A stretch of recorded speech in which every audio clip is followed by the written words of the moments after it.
Voy a detallaros cómo un informe psicológico con respecto a la custodia y a la capacidad que tiene un padre para hacerse cargo de los hijos puede ir en una dirección y cómo en otras ocasiones podría ir en la contraria.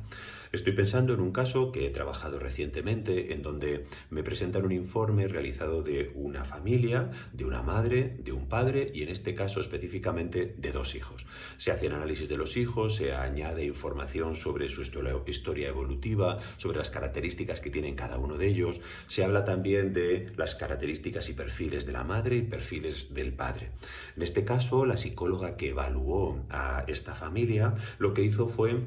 en su análisis enfocar mucho la información en cómo estaba hasta ese momento la dinámica familiar. Hasta este momento el padre no tenía la custodia, solo podía ver los fines de semana y un día visita entre semana y tenía la custodia a la madre. Entonces la psicóloga, en función de las pruebas que practicó, muchas de ellas de tipo clínico y no de tipo forense, llegó a conclusiones pues bastante subjetivas, derivadas mucho de la entrevista, en donde vio pues en la madre una conducta pues normal, tranquila, y en el padre una rigidez, una inflexibilidad que no le gustó. En ese punto, la psicóloga utilizó más características subjetivas y, por tanto, más de sus propias motivaciones y experiencias, y no tanto basándose en principios psicológicos, en una argumentación y en una descripción de todos y cada uno de los argumentos por los cuales podía llegar a las conclusiones, donde finalmente propuso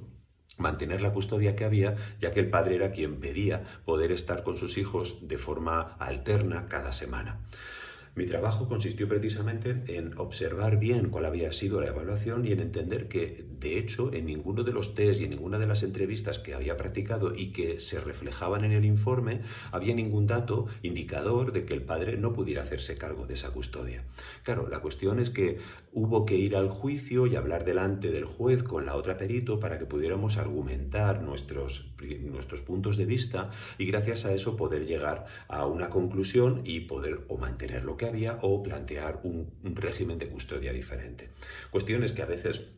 tienen que ver con aspectos meramente psicológicos y a veces otros meramente legales, sobre si es el momento del procedimiento adecuado para solicitar ese cambio de medidas o no. Bueno, cuestiones que se tienen que ir sumando, pero a lo que yo iba es que los informes, pues a veces hay que analizarlos desde más puntos de vista y gracias a eso se puede ver, como en este caso, que el padre es perfectamente apto para poder ostentar la guardia custodia o en otros casos con los que he trabajado es todo lo contrario. Con un informe valorativo se puede conseguir precisamente aportar ese tipo de argumentos y desde allí poder solicitar legalmente